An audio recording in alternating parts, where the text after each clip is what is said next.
Electricast. I was never really a runner. The way I see running is a gift, especially when you have stage 4 cancer. I'm Anne. I'm running the Boston Marathon, presented by Bank of America. I run for Dana-Farber Cancer Institute to give people like me a chance to thrive in life, even with cancer. Join Bank of America in helping Anne's cause. Give if you can at BofA.com/supportAnne. What would you like the power to do? References to charitable organizations is not an endorsement by Bank of America Corporation. Copyright 2025. McDonald's meets the Minecraft universe with one of 6 collectibles and your choice of a Big Mac or 10-piece McNuggets with spicy Nether Flame sauce. Now available with a Minecraft movie meal. At participating McDonald's for a limited time. A Minecraft movie only in theaters.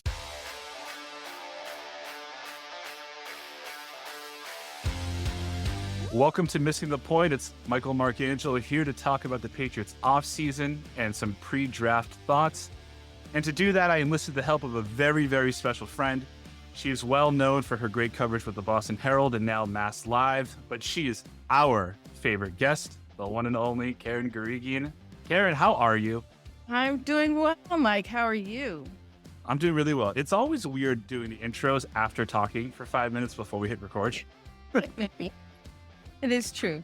But we have to get those formalities out of the way, right? That's right. Yeah, I got to keep the lights on. But we were just talking about, before we get into all the things I want to talk about today, we had you on the show before the season started last year. And you and I were just discussing how the year prior, you picked them to go 8-9. You hit it right on the number. Yep. Last year, you picked them to go 7-10, and we all thought that was low. All of us here. Yeah. Turns out you were too generous. And I thought I was being generous. But I guess I was. Yeah, that's real generous. So before we talk about the offseason, I kind of want to get into, did you have a chance to catch the Dynasty on Apple TV Plus? I did. I caught it over and over and over again. What were your reactions to that as someone who's been around the team for the entire Bill Belichick era? Well, I had several reactions. The first one was, as somebody who was there through that whole, I've been there through the whole thing, 20 years of it, I was fascinated and gripped by the player interviews more than anything. Yeah. Because, covering the team, and as I think it was even pointed out in the documentary, or you saw Bill Belichick in the locker room basically threatening everyone if they said anything to the media. It's like, don't say anything. And again, that's how he ran his ship. And it was effective. Sometimes you'd be able to talk to somebody at a locker privately off the record. But I was blown away by all the stuff that they said, the players, on the record about certain time periods, the Malcolm Butler situation, Aaron Hernandez situation in particular, blew my mind. I don't want to say the honesty. It's not like they weren't being honest during those times, during those time frames. It's just that they weren't allowed to talk. They really weren't allowed to provide any of their thoughts, any of what they felt during the time. So I was riveted to those parts, and they were littered throughout. By the same token, it was tough not seeing, or seeing the second and third Super Bowl kind of done away with like that. I know. A 21-game win streak, not even mentioned. Yep. There were parts, that were kind of not, or just glossed over. And it's tough. I know it, I've talked to people who, put it out. They said they could have had a 20-part series given all the material that was there.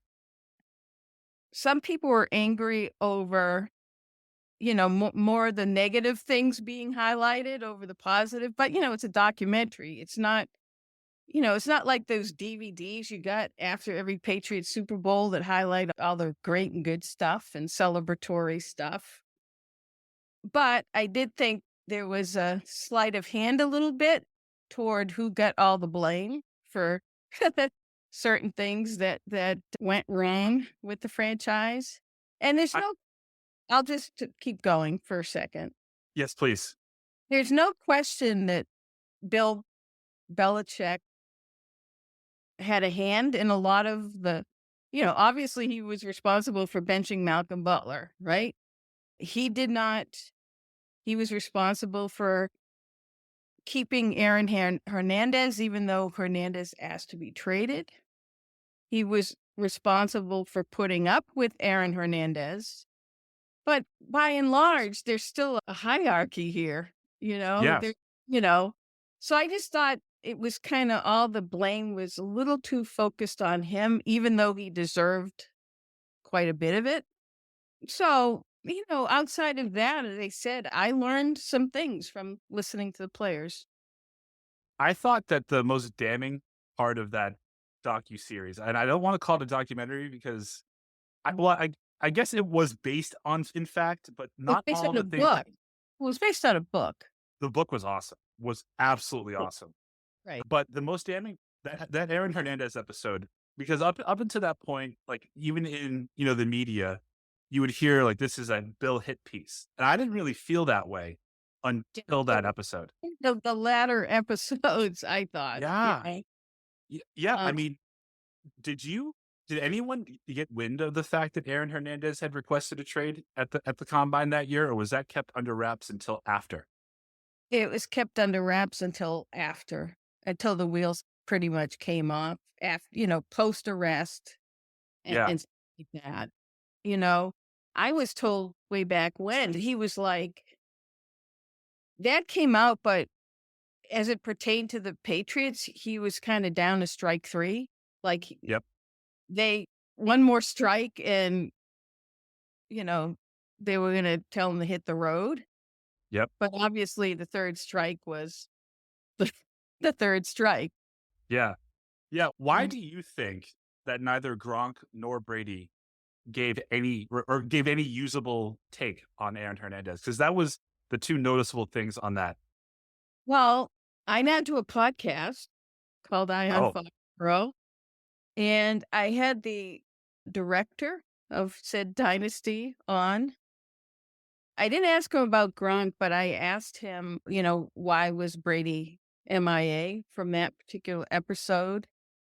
And his answer was that, they only had a certain amount of time with Tom Brady. And the more important questions were like Deflategate. He had his own, Yes. Yeah. sagas to talk about, and they didn't want to use up all the time. That again, I'm just repeating the answer. It was hard to use up a lot of time on that part because they Yeah. had his own issues throughout. Well, and his departure, the relationship with Belichick. So again, if they used up 5 minutes on Aaron Hernandez, that would have been 5 minutes less, getting him to talk about Deflategate, his departure, yada, yada, yada. And I mean, Bill's answer was just so Bill. Between that and the Malcolm Butler one, like he is the only person in the world that is riveting to watch, not answer, and not say a word. Like he just looks at you like he wants to kill you. I told someone it was like, he was like putting his middle finger up, Right. the whole thing, But imagine if you were doing an interview with someone was just kind of sitting like this, I mean, during the whole thing, I mean, this whole docuseries, I mean, I would say obviously when Bill left or was fired or however you want to say it, his approval rating in New England was probably at an all-time low. After this, it went up again. People felt bad because it looked like a hit job. Were there any surprising reactions from anyone without giving names in Foxborough after watching this? I think, well, several people have come out, players, basically saying, whether it was Rodney Harrison, Matthew Slater, and others, basically say we sat for like 6 hours or 2 Yep. days or whatever it was, said all these glowing things. Devin McCourty was another one. Yep. You know, Devin told these great stories that never saw the light of day. The only clips you saw of him were like him being critical of Bill during Donald Trump, Yep. presidency run. And the Yep. same thing with Matthew Slater. And, they said, at least they told me, they recited chapter and verse of great Bill stuff that the editors and or director opted to keep on the cutting room floor. So in that way, they weren't happy with it. They felt duped, thinking, hey, I sat for 6 hours. This is great. This is going to be a great documentary. Right. And then they definitely saw it as a hit job. Okay, so let's just say that the Patriots don't go 4-13 last year. How do they release that documentary and Bill Belichick is still the head coach? Yeah, that's a great question. There's just no way, right? Like, because I think they hold it. I think they hold this. I do. I think they hold it. Because I don't think, there was stuff out that said this documentary is coming. The Dynasty is coming. It's coming. It's coming. But there was an open-ended date to it. I think after they went 4-13, after Bill was done away with, we have our dates. Yeah. This is where we're going to spring it. So that's what I was thinking the entire time, like the last 3 episodes. I was just thinking, man, like, were they going to release this if they didn't release him? Because that would have been, talk about angry Bill in front of the press. That would have been something. Absolutely something. Excuse me, I have to sneeze. Achoo. Oh, all right. Bless you. I stifled it. Yeah, I can see no way they could have released that if he was still the head coach. So my guess is they would have put it off for a year. Yeah. So Given the big change, right? Bill Belichick out, Jerod Mayo in. For someone who was there the entire 20-year run, how different is it covering the Patriots now, like this offseason, compared to any of the off seasons that you were covering when Bill Belichick was the head coach? Well, the first thing is, it's like you get answers to questions. It's Right. like, oh, he answered that question? Yeah, he answered that question. And I think, whether it's Jerod Mayo, I think he legitimately tries to give you answers. And unfortunately for him, almost to a fault. He's almost too open. He's almost too honest. Which would I prefer? I would prefer, as a journalist, the openness, honesty. I want to know what you think. Yep. As opposed to the Belichick way of, I know nothing, I say nothing, and you're going to get nothing. School.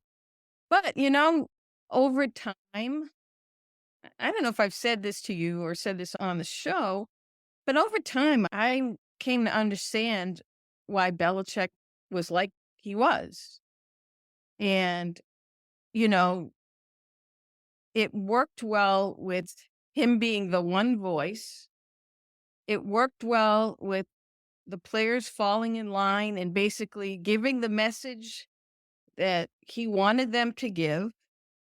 So he wasn't constantly putting out brush fires, or players weren't having to constantly answer for what other players were saying about this, that, the other thing. So, Belichick considered all those things distractions.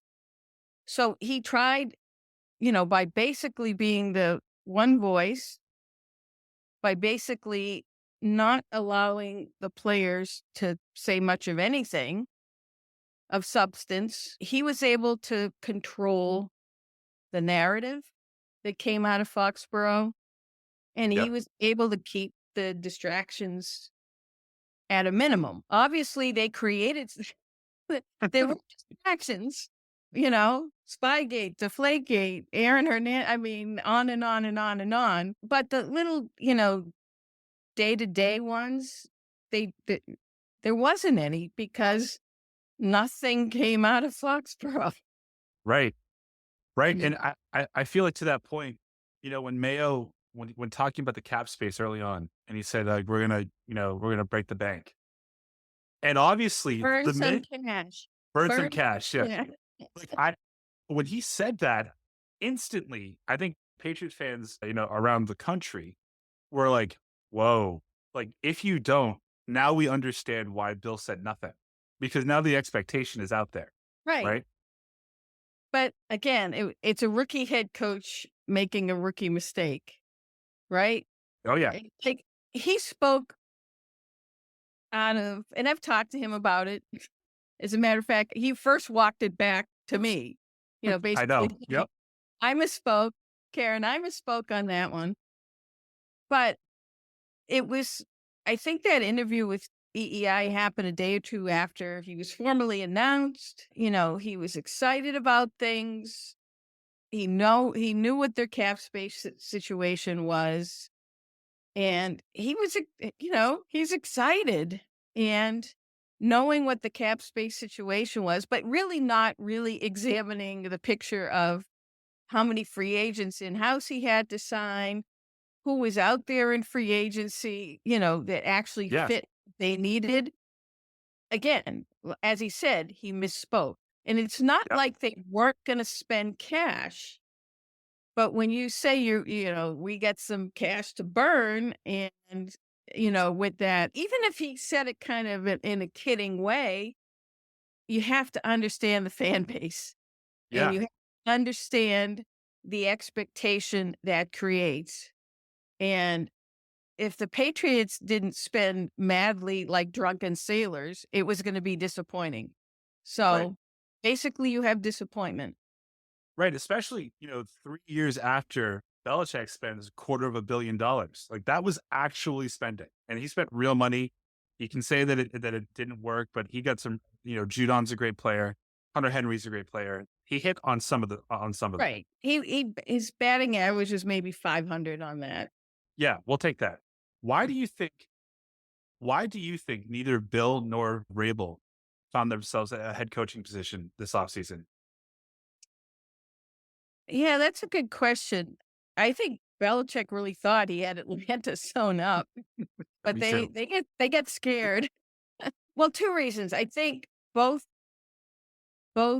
they're defensive minded coaches, and we're in an offensive driven league. That's not to say it's funny. There are quite a few defensive coaches out there, but I think teams are looking for that like offensive whiz kid mastermind, Yep. like Daniels of the world, right? They're looking to plug in an offensive mind in it as a head coach.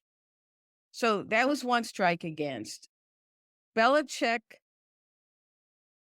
need for control, basically having final say, running the whole operation. I think that ultimately is what had Atlanta having cold feet, because there were a lot of people who were close to the owner, Arthur Blank, who expressed a fear of losing their job because Belichick was just going to come in and clean house.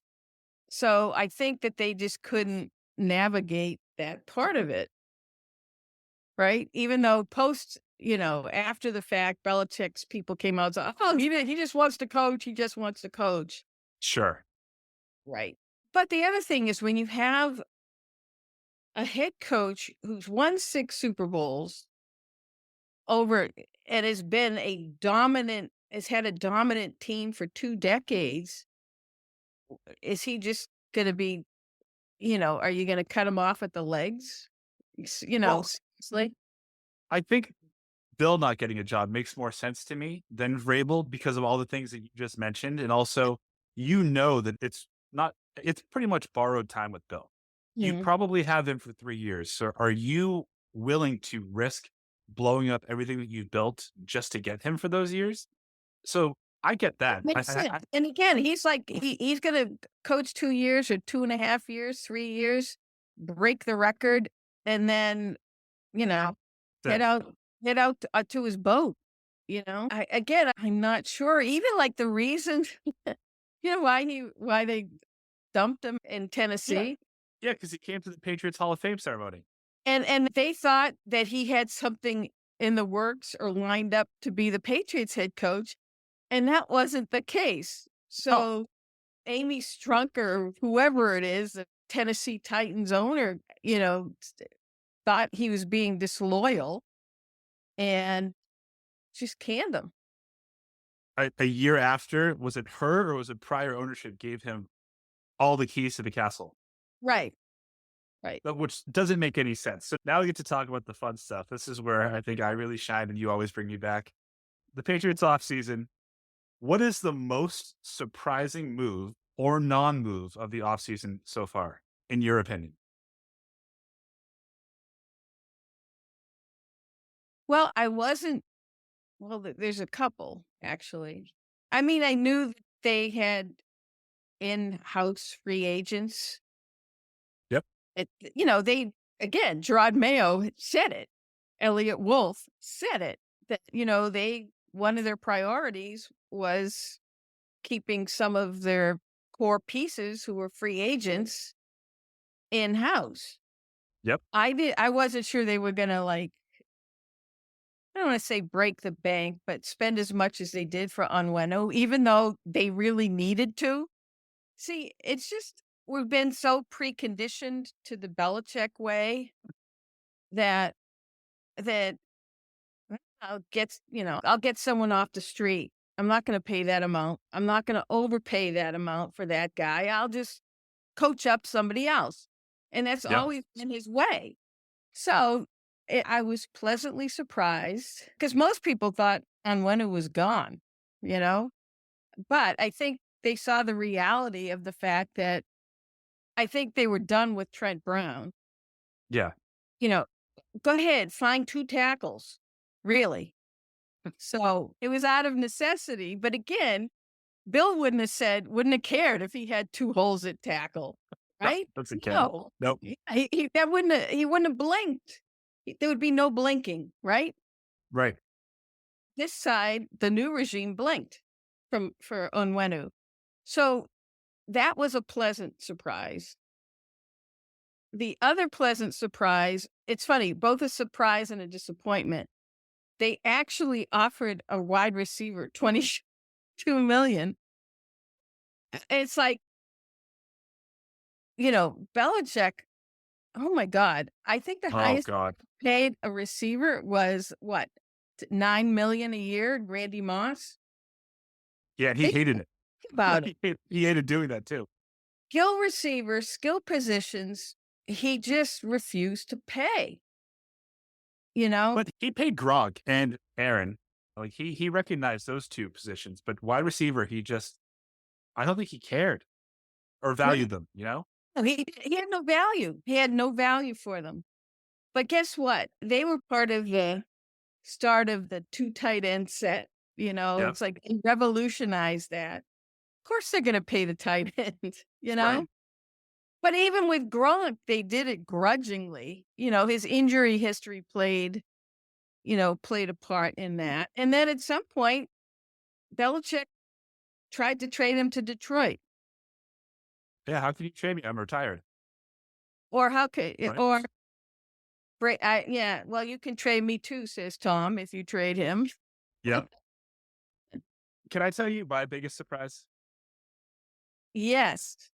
Thank you. That they paid Jacoby Brissett $7 million and they would have needed to pay Russell Wilson. True. Very good. I think Russell Wilson is cooked, though. Okay, sure. But we both agree that... I know it's 2 different things. Yeah, but we both agree that this year is probably not going to be a playoff berth for the Patriots unless all hell breaks loose in the AFC East, which, good. But Russell Wilson is a known commodity. He'll sell merchandise, right? He'll put people in seats. Assuming you draft a quarterback, he'll hold the fort down for a year. And oh, by the way, Denver's paying the full salary. Right. Here's what they didn't want with Russell Wilson. His diva personality. I mean, was he going to work with a rookie who's going to take his job? I don't. I No, but let's backpedal for a second. Jerod Mayo acknowledges that they completely messed up with Mac Jones. They didn't surround him with enough support, and that goes with personnel, that Yep. goes coaching. The people around him weren't helping him, succeed. I mean, does every quarterback need to have his hand held? No. But when you have a rookie, right, that you take in the first round, and A, you give him no weapons, B, you give him a sieve for an offensive line, C, in his second year, you give him a coach who's never coached offense before. I mean, really, I mean, basically how to break a rookie quarterback in 2-3 short years. I think they wanted to avoid any possible pitfalls, pratfalls, any possible way for the rookie that they're about to draft to get messed up. And again, if you have a strong personality, and then, other rookies have learned from diva type quarterbacks. I mean, Aaron Rodgers was still good, and Brett Favre treated him like dirt. So, some people can succeed. I just think the Patriots, given what happened with Mac Jones, didn't want to take that chance. So they paid for a safe pick, a mentor, someone that they know, and someone who's learned from Brady, someone who's been in the system, same system that their new offensive coordinator has. So it seemed like a no-brainer for them almost to bring him in for however long, if he has to start at the start of the season, play half the season or the whole season or whatever it is. Jacoby Brissett was a safe choice for them to make, given all that went on previously with Mac Jones in the previous regime.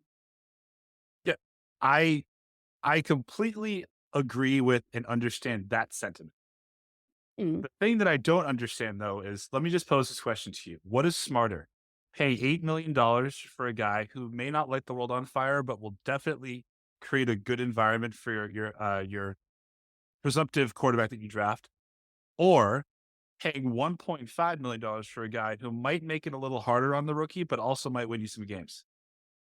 Yeah. For me, personally, I would go with that choice, especially if I was the owner of the team and wanted to put fannies in the seats. If Bill was here, he would have taken Russell Wilson. Of course. Just like he did Cam. Right. Cam Newton, bring him in. Yep. Yeah, in July. Come on down. Come on down. Got no quarterback? Come on down. You're fine. Yes. And guess what? Bill did accomplish the mission with Cam that first year, in terms of interest level. Yeah. And Cam was a showman. There's no question about that. And he was a good talker. And, his problem was he just couldn't play anymore. Just couldn't throw the ball. Yeah, couldn't throw the ball. But I think Russell Wilson is getting to that stage. But again, not to focus on someone else's offseason, but the Russell Wilson thing stood out for me and I wanted to ask you about it because I hear what you're saying about a prima donna, right? But do you think that's why Pittsburgh was able to get him and Justin Fields, because Tomlin has such control in that room that they're not worried about him being that? Right. But I also think they got Justin Fields because they are worried that Russell Wilson might be shot. So. But he had such a good year last year. I mean, if you said he was shot after 2022, sure, I'm with you.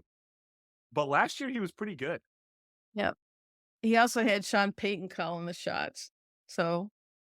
Are you a Sean Payton person? Well, I think he's pretty creative in building an offense around the quarterback. Hello, Drew Brees, New Orleans Saints. you know? Um, and I think his creativity is very helpful. And, again, we have an offense driven league, Yep. But I'm just not sure. Again, I think Peyton and Russell Wilson ultimately clashed. Yeah. So, maybe Russell Wilson wanted to do more and Peyton didn't want him to do more. Again, these Yep. things have a way of coming up. So, we'll see. Russell Wilson might completely thrive in Pittsburgh. Again, they have weapons. They have people around him to make him look good, right? Yep. So, and if they can, it's almost like buying time to see, Justin Fields can develop better. Even his situation with Chicago, he probably should have sat that first year. Why? They had no line. They had no weapons. Again, they just figured he's elusive, he can run. No, he was sacked like 60 times that first year. Right. Right. They paid so much for his backup plan too. They paid Nick Foles and they paid Andy Dalton, and they still just threw him out there to get hurt. Right. Because, sometimes people cave to the demands of we want to see the kid. We don't want to see, Nick Foles, right? Again, if you're trying to put fannies in the seats, do you want to see the quarterback you take with a top 10 pick, or do you want to see some old fuddy-duddy? Right. I mean, but I think that first year really hurt Justin Fields. It's crazy because the first year here really helped Mac Jones. It was the last two that destroyed him. Right. It's like he went like this and then went off the cliff. Whereas Justin Fields was like down already and he was slowly climbing back up. Yeah. It was crazy. Once you gave him a number one wide receiver, how much better he got. Yeah. Right. I mean, he still has some accuracy issues, but again, right. Maybe they can coach that out of him, They coached it out of Josh Allen in Buffalo, right? Because he was that first year. Oh my God, he threw it all over the parking lot. But then they got him Stephon Diggs, which covers up a lot of problems. But they also, got him. They also had a really good quarterback coach in Brian Dable, who basically beat those throws out of him. Yep. And it's funny, once he left, Josh Allen was a little bit back into that wild throwing, but he had to, rein it in.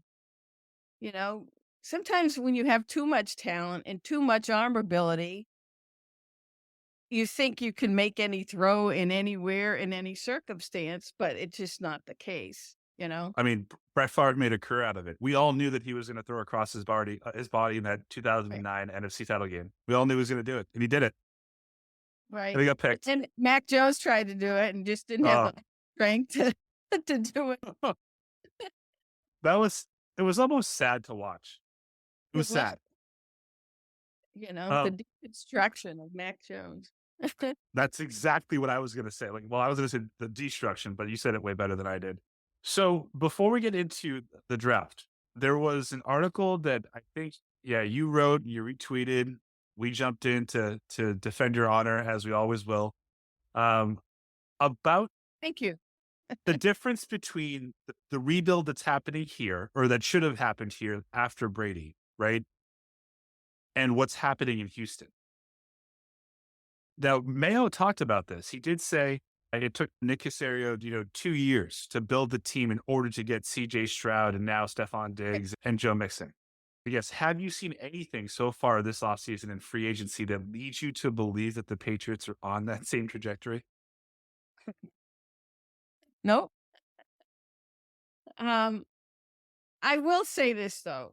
I mean, I think they did a good job bringing back the players they wanted to bring back, who are essentially the best players from a 4-13 team, sadly.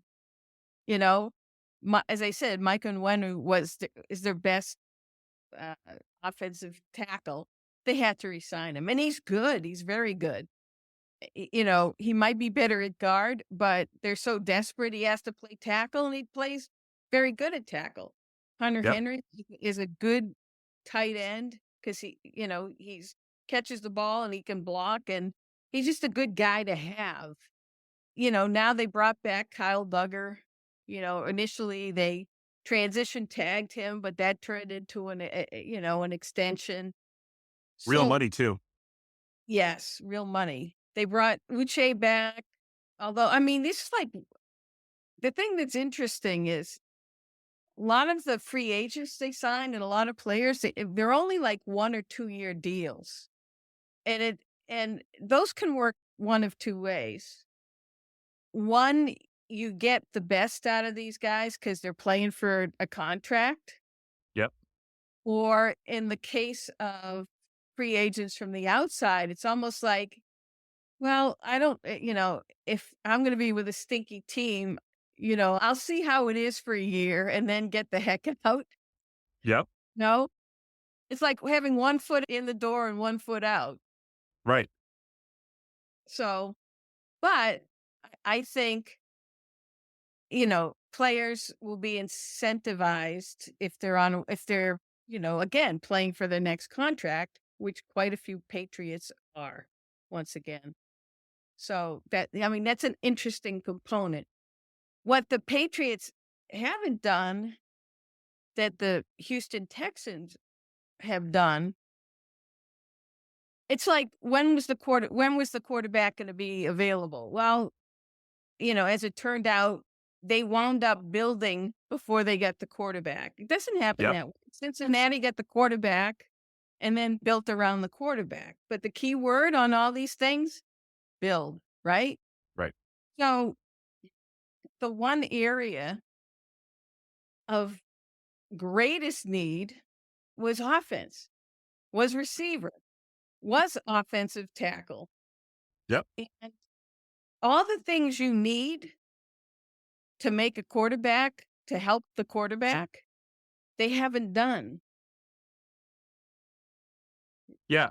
I'm They- gonna say this so that you don't have to, because you talk to more people than I do. They have 3 great number 3s at wide receiver. Yeah.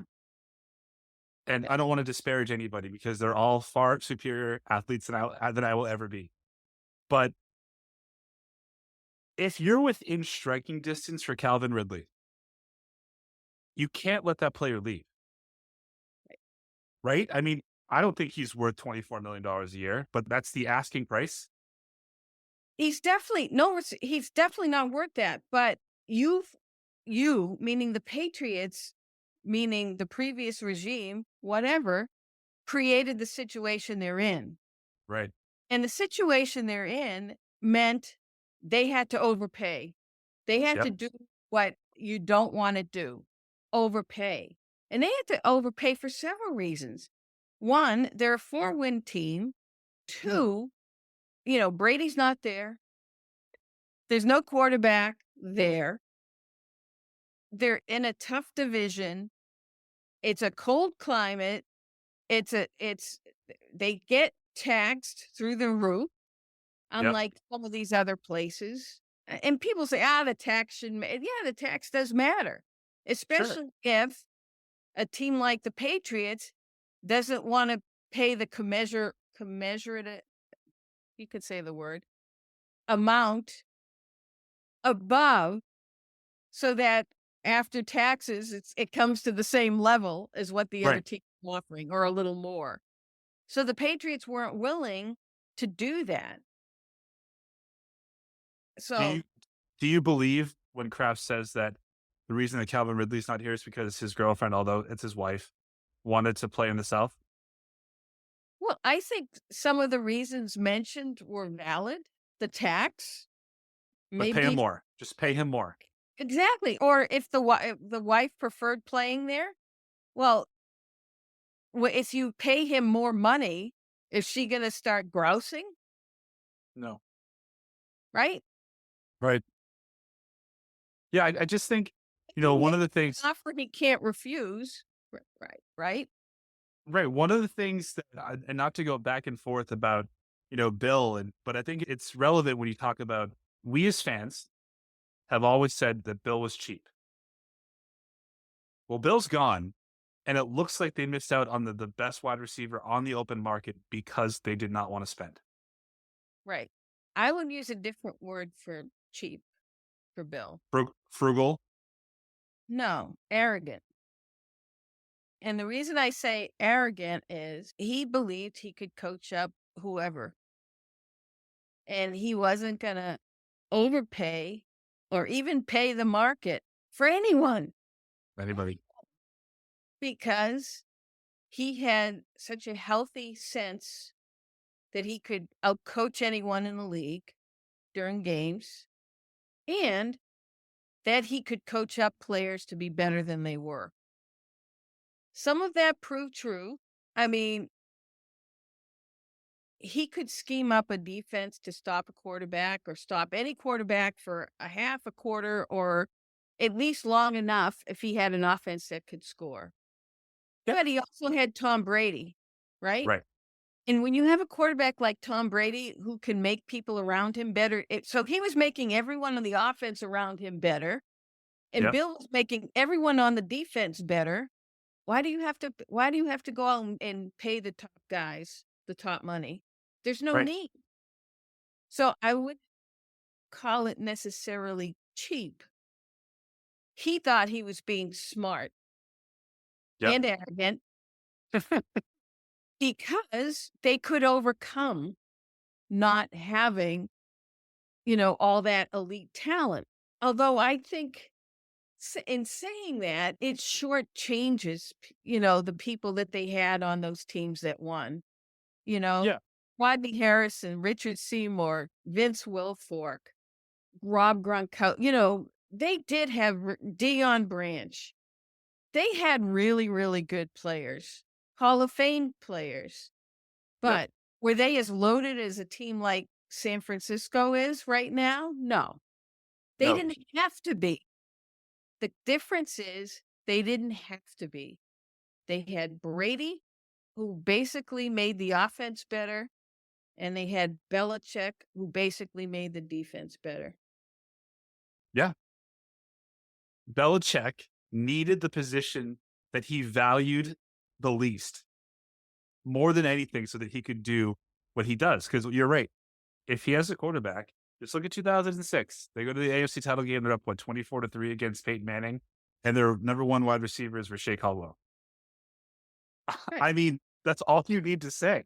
That's because of Brady and Bill. Sure, but Brady. How about the Super Bowl or the year that they lost Ty Law? And Bill calls up Hank Poteet and brings him in off the street. They win with Hank Poteet playing cornerback. Yeah. And whoever it was. Right? But when stuff like that happens, it fosters the arrogance. Right? Of course. And you can say, well, Brady had nothing to do with it. It's because I can put them anywhere they want. That's right. And he was almost validated. You know what? There may not be a better 7-9 team than the 2020 New England Patriots, because if they had a quarterback that could throw, that's probably a 10 or 11 win team. That might have been one of his best coaching jobs. I mean, you had COVID. I mean, you were dealing with all kinds of stuff that year, right? Yep. I almost think, when Belichick took over, now you have to remember, Robert Kraft just gave Drew Bledsoe $100 million contract, right? 10 years, right? Right. So, Kraft was happy to spend then, but then Bill would say, you know what? You don't need to throw your money around like that. You really don't. Especially when they saw what they had in Brady. Yep. So I think by Bill being tight with the purse strings or managing it the way he thought that they could still win, again, utilizing Brady, utilizing his genius on defense, he made Robert Kraft a ton of money. Oh, yeah. Saved Robert Kraft a ton of money by not Yep. having to pay out these exorbitant contracts, and by having a quarterback in Brady, who didn't need to break the bank, Right. be the highest paid. Nope, he just wanted to win. That's all I wanted to do is win. Right. Which brings us, And he did. of course he did. In the year he left, he won. Again, shocker. Brings us back to Nick Caserio. Hmm. Why do you think he's able to do in Houston? Now, obviously, it's probably because of where they lie in the draft, right? They never picked high here. But what do you make of what he's been able to do in terms of rebuilding and also the splash that he made in this offseason? Well, two things. I think obviously he learned from Belichick. You can't not be around him and not learn how to evaluate talent. Although people in the final 5 years of Bill's run here probably questioned if he knew anything about talent. But that's not being fair. Belichick, brought in people like Mike Vrabel who were, rejects elsewhere. Rob Ninkovich, Yep. reject elsewhere. There were plenty of examples of players he brought in here who flourished, who didn't elsewhere. Yep. So I think the difference for Caserio, he has final say there. Bill always had, Nick could pump a player and he could say, I don't like N'Keal Harry. And Bill says, well, too bad. I do. We're taking him. And that's the difference. Yeah. I mean, I almost forgot in a about him. nutshell, but Nick didn't have final say here. Yeah. Should have had DK Metcalf and not. Right. Oh, God. Well, and that's who the scouting staff wanted. That's who they basically said to Bill, that's who's on the top of our board. And Bill said, yeah, thanks for that. I'm going to pick this kid. Yeah. But stuff like that happened all the time. So Especially in the early picks. hindsight being 2020, and knowing what we know now about Caserio's job so far and in his last 3 to 4 years, should Bill have listened to him a little bit more when it came to offensive talent? Because I think Bill, we're gonna talk a lot of trash about Bill, and people always have, but he Caserio nailed was an offensive player. I mean, not a good one, but he was. But he was also, he had so many roles. I mean, it's amazing all the things he did, along with kind of being the director of player personnel. He was like an eye in the sky for the offense. Like he would be in Josh McDaniels' headset, telling him what he was seeing from above. He was like what Ernie Adams was to Bill. He was to McDaniels. Wow. Being eye watching down on the field and saying, what, I think you can exploit this or, whatever. But he did that. He played quarterback in practice, like he acted to give the quarterbacks a break, so their arms wouldn't fall off. Yep. I mean, he just did so many jobs, but, ultimately, in the end, when it came time to the draft, if Bill didn't agree with whoever Nick or the scouting staff said, this is the guy who's number one on our board, too bad. Yeah. It was too bad because Bill got what Bill wanted. Well, he earned the right defensively in the draft. No matter what you want to say, I know, which is odd because he hadn't re-signed one of his first, second, or third round draft picks since 2014, but he could find them, and I think he should always get his flowers for that. Always. Again, in the Bill model, there was no need to re-sign anybody because So we get him again.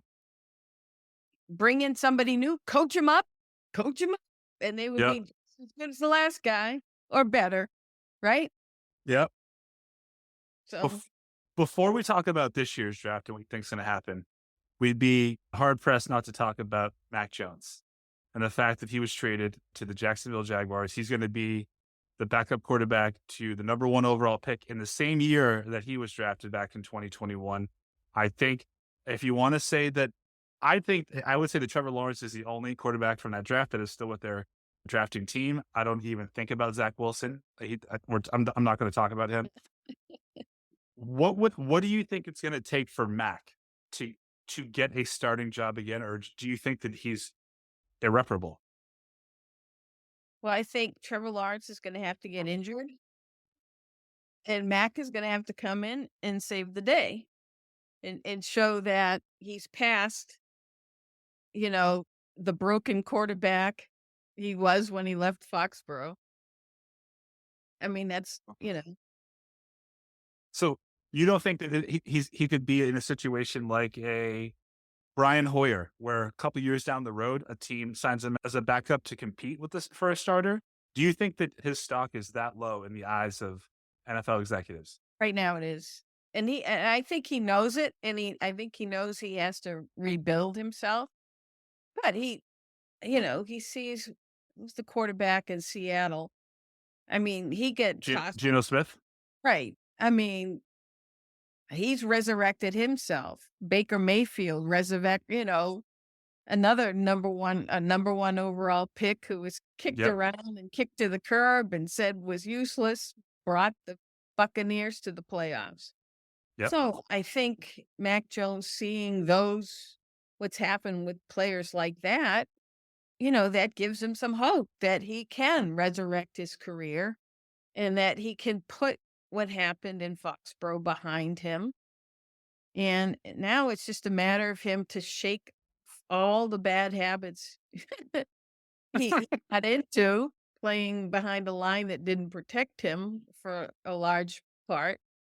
And again, he was just so shell-shocked that even when there was protection, he was fidgety. It was like there was no protection. I mean, that's how bad it got for him. He was seeing ghosts. Yeah, it was like, is that 2012 or 2013 Brady in Seattle? Do you remember that, when he was ducking and no one was near him? Right. That's kind of it happens to the best of quarterbacks after being pounded and pounded and pounded. Yeah. Breaking out of that is something else. And the other thing that happened, Mac, because he had no weapons and nobody who got open, he's a smart guy, but he started doing stupid things like throwing across the field and playing beyond his capability. And again, that's what killed him. And I'm not going to sit here and tell you that Mac is this great quarterback. No, but he could be a functional, capable quarterback who could lead a team in the right circumstance. But he did not have, you saw that the first year. He didn't have that year 2 or 3. I thought, looking back at Mac, he should have been a guy that maybe couldn't win you a game, but definitely would not have lost you one. And then you saw everything that happened these last 2 years. It's not all Mac's fault. Like, I know that, like, you said that before, for all those trolls on Twitter, like, STFU, but it's because there was everything so bad around him that in the moments when he could have not made a mistake, he did. He didn't help himself. Right. Both on the field, but also off the field or during games. Showing up coaches is just not a good thing. Like his dismissal of Patricia. Patricia. Well, especially when you have a coach like Bill Belichick who put Patricia in that place, and basically Mac is saying, screw you, or throwing his arms up and whining, get the play in. Right. I hear that. It's just, again, sometimes you just gotta take the medicine and take the punishment and, live another day if you're dealt a bad hand like that. But, he whined and complained and went outside. Again, he called Alabama people for help, and that got on Bill's nerves. Which doesn't make sense because Bill would often call Nick or Urban and ask their opinions on players that were coming out of that program. Right. Like that was just Bill being just a dick for no reason. Sorry for the language. I apologize. No, but you're right. You're right. So Mac didn't help himself, put it that way. Did not help his situation, his cause, or his case. Yep. By certain things that went down and certain things that happened. On to potentially happier times. In the 2024 NFL Draft, the New England Patriots have the number 3 overall pick. Karen, 2-part question. In an ideal situation, what do you want them to do? And then what do you think they're actually going to do? Well, if, I'm led to believe that and this was going back to the combine, that they liked the 3 top quarterbacks. Yep. No, it wouldn't matter who fell to them at 3, that they would still have faith or belief in that quarterback and would said whoever, whether it was Drake May or Jaden Daniels, obviously, because Caleb Williams has been the number 1 from jump. Yep. Whoever fell to them at number 3, they would say, thank you very much. And, move on to the next need. Yep. Right. But, this is before pro days.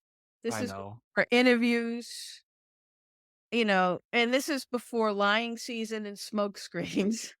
Yeah. AKA JJ McCarthy. And the rise of JJ McCarthy. Right. Right. Right. So, and, if someone's going to offer them 3 or 4 first-round draft picks for the picks, you got to think about it, right? I don't know if that's going to happen, but I think between them, liking both Daniels and May, between the fact that the team owner, Robert Kraft, would like them to select a quarterback, and also the fact that they're in desperate need of a new franchise face, it's almost like take the quarterback if you like the guy there. Yeah. Now, I hate myself for saying this, but doesn't the 2021 draft tell us that there really isn't that much of a discrepancy between a number 3 quarterback and a number 15 quarterback? Yeah, they're Trey all Lance, Mac Jones. They're all terrible. Yeah, historically, you would never take a quarterback ever because Well, number 1, you do. Like you typically don't miss on those. The odds are weighted heavier that if you take one in the first round, you have a better chance of succeeding than any other round with that quarterback. That being said, there still isn't a great batting average. No. For quarterbacks in the top 5 that have been taken, say, in the past 10 years or more. I mean, just look at the draft from 2021. It was Trevor Lawrence. It was Zach Wilson. It was 5 guys that we thought were like, oh my God. Can't miss. I mean, Zach Wilson, BYU, what are you talking about? Everyone knew that was going to be a bust. Everybody. Right. But Mac, that was, also Alabama quarterback, so we could have predicted that. Do you have a national championship quarterback with a great team around him? Sound familiar? Yeah. Oh, well, okay. So do you have a preference between Jaden Daniels or Drake May? I really like both. And for different reasons. I think Jaden Daniels could be electric, with his legs. And his accuracy throwing the ball deep is so impressive. I mean, the year he had 40 touchdowns, 4 interceptions, I think it was. It's like unheard of. And he didn't turn the ball over. He didn't go down as much as a quarterback you'd like, given his stature, and that scares you a little bit. But for the prototype of today's NFL quarterback. I mean, he's in the Lamar Jackson, Jalen Hurts category. That's an exciting quarterback. And those quarterback win games. They're tougher to defend because of their legs. Okay? Yep. So that's why I like Jaden Daniels. The reason I like Drake May is completely different. He has the measurables. I mean, he's a big kid. He's a tall guy. He does remind me of Josh Allen because he's a big guy. He doesn't run quite as much as Daniels, but he'll run. And when he runs, he'll run over people and they can't bring him down because he's 6'4", 6'5". Yeah, he's like Big Ben. He's like Big Ben. He's got a rocket for an arm. He's not always, he makes some plays that kind of make you scratch your head. Like, how did you miss that throw? And then 2 plays later, he makes this throw that makes your jaw drop. Yep. So the talent is there. It's just a matter of harnessing the talent. And wait, here's the key word: developing him. Yeah. And developing that talent, right? Yep. So, do the Patriots have those things in place? Not all. I mean, it's hard to say.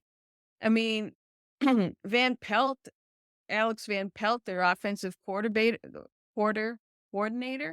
has done really well with quarterbacks. Same with Ben McAdoo. Again, they're not the young, brilliant minds that you have in other places, but they're experienced guys. Offensively experienced too. Yes. That's the key part. Yes. Do they have an offensive line? Well, that's still TBD.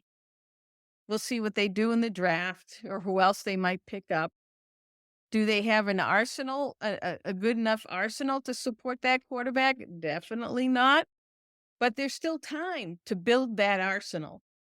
So I think if you're picking number 3, even though the odds aren't great, if you're picking the third of the 3 best quarterbacks, right?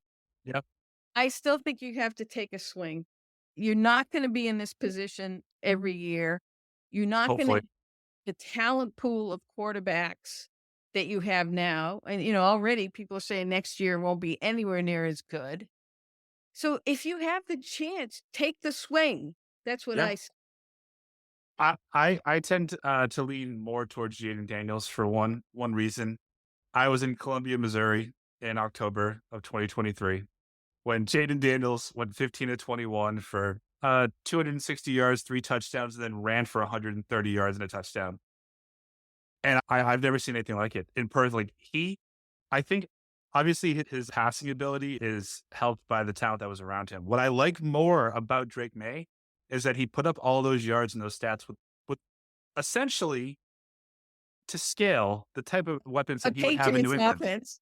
Right. Exactly. Exactly. So he could do it, but Jaden, he might be more electric.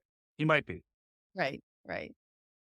Ultimately, I think, again, if either one is there, I think they should take him without question. So you won't trade out? Mm-mm. Will No. they trade out? Maybe. Well, if somebody offers them 2 firsts and I a think high second, yeah. again, I think that they're going to be torn because, you want to make the owner happy. The question is, are you going to make the owner happy with the quarterback you get later? Right. Right. Right. In the 2nd round, 3rd round, 4th round. Is that quarterback good enough to be the face of your franchise? Or, again, will what you do be enough to get your fan base excited again? I don't think getting Bo Nix will do that.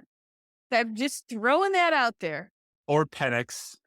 I mean, in terms of, I think his ability to throw the ball would have some people excited. But again, how does he do when the line didn't protect him? How does he do when against a really You could throw the ball great like he does, but if you're not anywhere near as good against a good defense, what good is that? Yeah, then you're just a poor man's Drew Bledsoe. Very Because good. I love Drew. Yeah. I mean, that guy could throw it 80 yards and on a rope, but he never had a good offensive line. It's fun to watch throw a football. Yeah. I mean, his pro day, the game, not the championship game, but the game before, it's like you were drooling at how well he threw the ball. But then he actually went up against a defense and turned into turned into Chad Pennington. Right. So, but I think the potential of both Daniels and May is what you're looking for. And that's not to say that both or either of those two are going to wind up being stars. Because ultimately, nobody really knows what these guys are going to be. No. Nobody knows. It's all Nope. guess. But if you base it off traits, if you base it off potential, Daniels and May are head and shoulders above those below. And Caleb Williams is actually above those two. And again, it's just based on, Caleb Williams is based on talent. I mean, he's incredibly talented, what he can do, both running and throwing, and how creative he is. He is Mahomes-like in that way. And fine, that's good luck to you, Chicago. The other two are more, whereas Caleb Williams is more of a given, the other two are more potential. And again, it's how can you bring that potential? Can you get them to meet that potential with how to develop them? Simple as that. That's right. Well, before we get out of here, Karen, I know that you did mention the podcast. I want to make sure that we give you ample time to push some new product. So tell everyone about that podcast, the name, and where they can find it. Well, MassLive, we've since the season started last year, we started doing a Patriots podcast. It's called Eye on Foxborough. The two colleagues I work with, Mark Daniels and Chris Mason, do 2 of them a week, and they do it together. They talk about the games, they talk about the games ahead, they talk about subject matter. Me, I'm in the middle of the week, and I bring in guests. And last week I had Matthew Slater on. The week before I had Rob Gronkowski on. So I like to chat with other people. So I try to bring in timely guests and good guests to make a good podcast. And again, I'm new at it, so I'm learning on the job and hopefully getting better at it each week. Well, ever since you came on our podcast back in 2021 for the first time, you're a natural. I mean, you're great at this, easy to talk to. You are by far our favorite guest. So I really thank you so much again for taking the time to do this with me. And for Karen Guregian, this is Mike Marcangelo from Missing the Point saying we'll talk to you next week.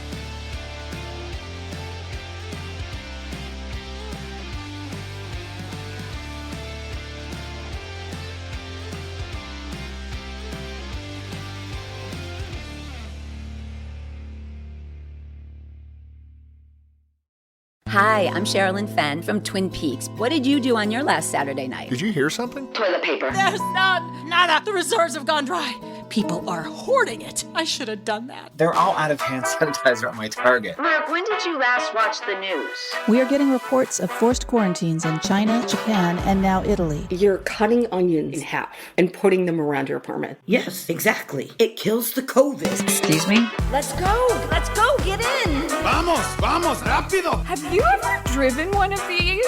Never. I'll drive, ladies. I've got the keys. Excuse me, I'm lost. I'm looking for my wife. I got turned around. Join me, Eric Roberts, Jennifer Elise Cox, and Ed Asner for The Last Saturday Night, an Electrocast podcast. You'll love it. Electrocast. Electrocast.